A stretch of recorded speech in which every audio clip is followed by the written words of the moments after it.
Hey everyone, welcome back to the channel. Today we will see how to use Uber Plus Card with Apple Pay. First open your wallet app, then tap on the plus icon. It's usually in the top right corner of the screen. Then you will be prompted to add a credit or debit card.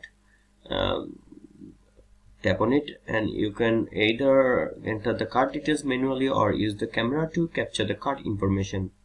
Depending on your bank, you might need to go through a verification process. This may involve receiving a code through SMS or email. After this, make sure you have the latest version of the Uber app installed on your device.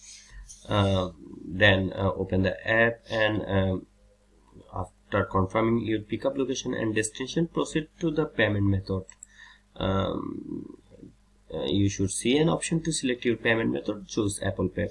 Authenticate the payment. Depending on your device, you may need to use Touch ID, Face ID, or your device's passcode to authenticate the payment. And that's it. That's how you can use Uber Plus Card with Apple Pay.